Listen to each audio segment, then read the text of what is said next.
Huh? Have you seen Charlie the Unicorn? He said, He said, I think he has seen There's it. There's no way he said, I think I've asked him about it before. You've not seen it. No. It's old, but it's really funny. Put on the first Charlie the Unicorn. But you gotta see this first. Yes, it's beautiful. At Tulane University's Primate Research Center announced they I've seen this one. Someday it will die. You should turn that down a little bit. Thanks, Dan. In an historic first, is that Onion still? Yeah. Has succeeded in teaching Quigley, a western lowland gorilla, the concept of mortality and his inevitable doom. Lana Burroughs and Philip Townsend are the researchers leading the project. When we first started with Quigley, he was just a normal, happy ape. There is real apes that they taught to count and stuff. Yeah. But this one, they taught it will die someday. And then it gets too depressed to do anything. Just what?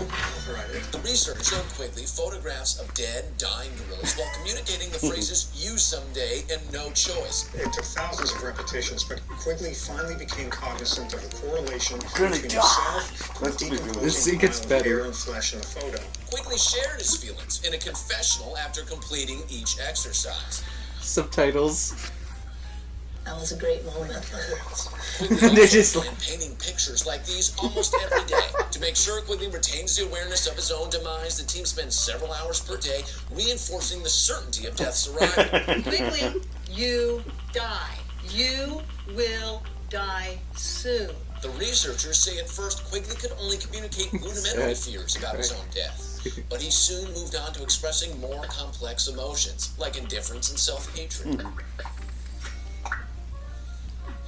Existence girl joke. Just 2 days ago, Philip Townsend and his colleagues even witnessed what they believed to have been a panic attack in Quigley. He was doing these cries and banging his head against the wall. I just thought, we did it. The Tulane scientists did it. may be able to teach a gorilla to resort to alcoholism, or even try to kill itself in as little as a decade. The scientists next plan to test whether the results with Quigley can be replicated with other species. They are in the initial stages of teaching bunny rabbits that they will all die. You will both die. For the lab report, I'm Nate Meredith. Thanks, Nate. Scientists in Britain are conducting a similar study. Have you seen the rabbit one in Monty Python? To its back, what a freak Monty Python. Have you seen Monty Python and the Holy Grail? Yes, I have. So you know the killer rabbit. Yeah. It's really terrible. You must watch out for the killer rabbit! Oh, it can't be anything that deadly. Okay, look up the Onion. Yeah, look up the Onion Road Rage. I think that's what it's called, but that one is amazing. Yeah, there it is, right there. That's it. What's the most famous one? You know it? Yes. I said it's the most famous. First, our guest says, don't give in to road rage. Stay calm behind the wheel and coolly plot your road revenge. Danny Preston is I've seen this. Yes. It has a beautiful twist. Welcome, Danny. Thanks for having me. Danny, we've all been there. There's nothing I hate more than getting cut off. It drives me nuts. I want to scream out my window. But ultimately, getting into an argument with a stranger isn't going to accomplish anything but stress you out. Well, how should you respond instead?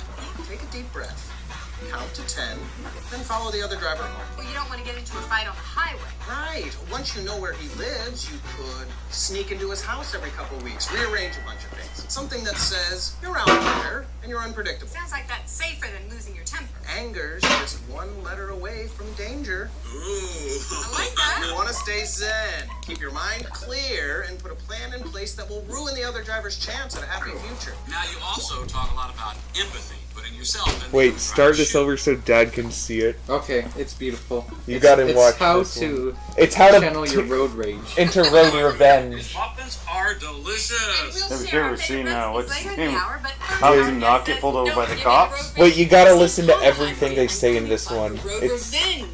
Danny Preston is a defensive driving instructor who teaches people how to control their temper behind the wheel. Welcome, Danny. Thanks for having me. Danny, we've all been there. There's nothing I hate more than getting cut off. That drives me nuts. I want to scream out my window. But ultimately, getting into an argument with a stranger isn't going to accomplish anything but stress you out. Well, how should you respond instead?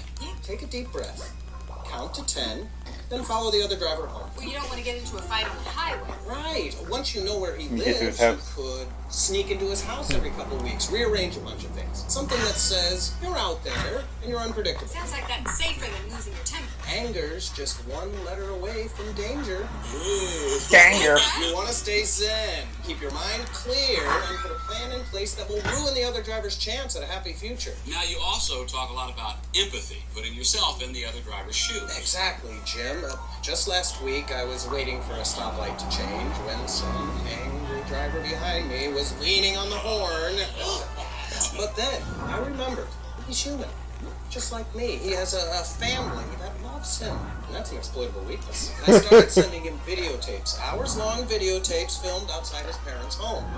Now, he's frantic and confused, but I always say you can't give angry drivers the satisfaction of knowing why their parents are being filmed, which is why I call them every night from a payphone and just recite a series of cryptic numbers that don't mean anything. Calm, cool, collected, I love it. Well, getting cut off is one thing, but how do you possibly stay calm during a fender bender that wasn't your Oh fault? boy, I need this one. Of course, it's hard to keep a cool head in that situation. You'll feel the urge to slam into the jerk's car right where you see the baby seat. But you don't want to do anything that could get somebody hurt on the road. Instead, you should murder the person's next door neighbor. When he moves someplace safer, you follow him and you kill his next door neighbor again. And again. Now he can't escape death and he has no idea who you even are. Oh, that is a great driving tip. Now, something a lot of people want to Is know. that fun? What if someone's Fun. getting angry about It gets so much better. You can't let it get to you. For example, in 1996, some guy gave me the middle finger after I cut him off. I recognized him from TV. That's when I decided to become a defensive driving instructor, developing the skills I needed to eventually be invited on his show as an expert. Once you're there, it's just a simple matter of switching out his muffins with the ones you made yourself. Those muffins were pretty good, weren't they, Jim? Yeah.